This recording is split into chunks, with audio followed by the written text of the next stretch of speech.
This is Michiana's breaking news and weather station.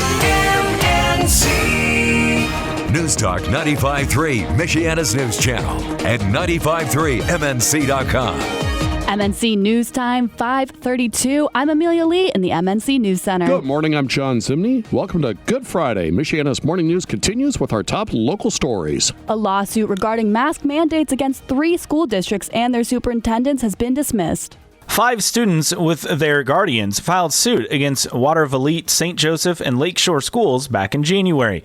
The following month, the districts made face masks optional. Now a Berrien County judge dismissed the case since the mandate is no longer in place. ABC 57 News reports that if the mask mandate were to come back to the school districts, the case could be revived. Caleb Hatch, MNC News. News at 5:30 is powered by Burkholder Buildings and Supply. If it can be built in an office, a farm, or anywhere else, Burkholder is the highest quality for any need. Burkholder Buildings and Supply can help. Call today. MNC News Time, 5:32.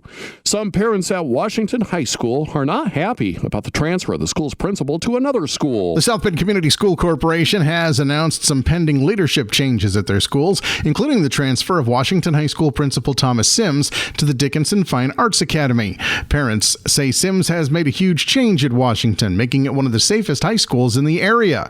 The school is already lacking a magnet coordinator and an assistant principal, and some parents demand to know why the West Side always seems to be a low priority. The corporation says that they've already launched a search for the next Washington principal.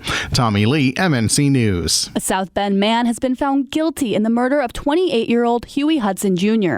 The shooting happened back in January 2020 at Hudson's home in the 600 block of South Liberty Street. Prosecutors say 22-year-old Troyan Scott was also found guilty of a firearm enhancement, and between the 2 counts faces up to 85 years in prison. Scott is scheduled for sentencing on May 13th. A Cassopolis man was killed in a head-on crash in Cass County. Sheriff's deputies say 67-year-old Richard Alfresio and a 19-year-old Cassopolis man collided shortly after 6:30 yesterday morning on M60 just east of Guards Prairie Road. The younger driver was airlifted to South Bend Memorial Hospital. His condition not known. Alfresio died at the scene. Investigators say neither man was wearing seatbelts.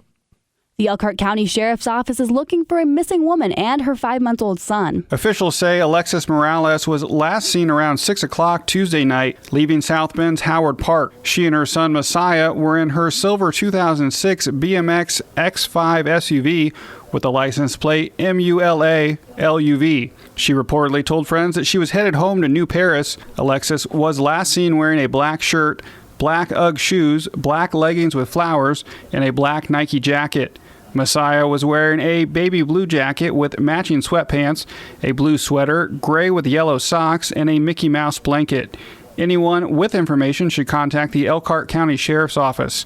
Ian Randall, MNC News. Well, if you were hoping for sustained warmth from the weather, the National Weather Service is urging you to be patient. No severe weather expected across Indiana in the near future, and the temperatures will warm up, just not to the level you might like to see for April. Well, right now it looks like we are going to stay in the 50s for the most part for highs, maybe warm back up into the 60s by the middle part of next week, and lows will frequently be in the 30s. Meteorologist Chad Swain with the National Weather Service in Indianapolis says it won't be consistently getting into the 70s or 80s for at least the next couple of weeks.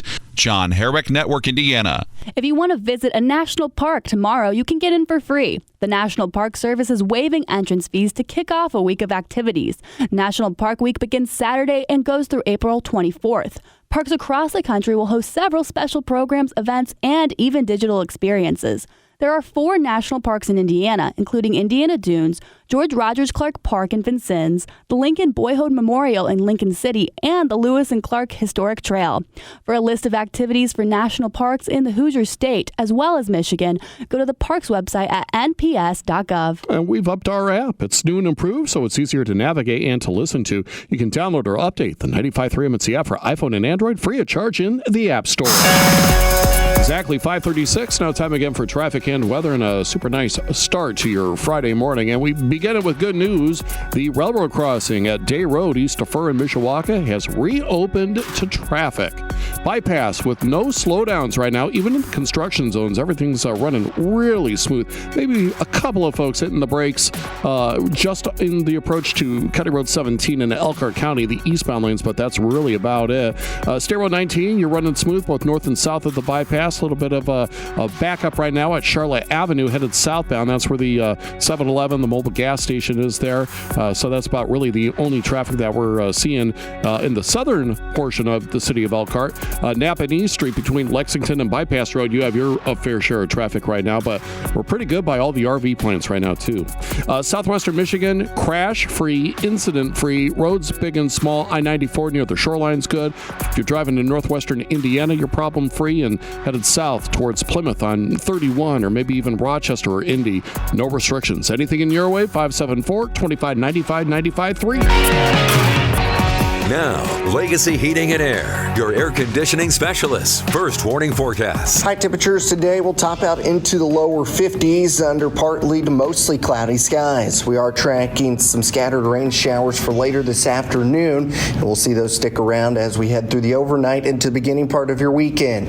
Low temperatures Saturday morning will drop into the mid-30s. In the ABC 57 First Warning Neighborhood Weather Center, I'm meteorologist John Hammersmith. And again, Easter Sunday should be nice and dry if you plan any Easter egg hunts in your backyard. Our current temperature with a partly cloudy skies, 41. Traffic and weather this hour, powered by the X-Fog anti-fog system. Whether it's for work or play, keep your protective eyewear on and clear. Visit exfog.com today. Coming up in 2 minutes, a check of the world around you with Bill O'Reilly and the O'Reilly Morning Update.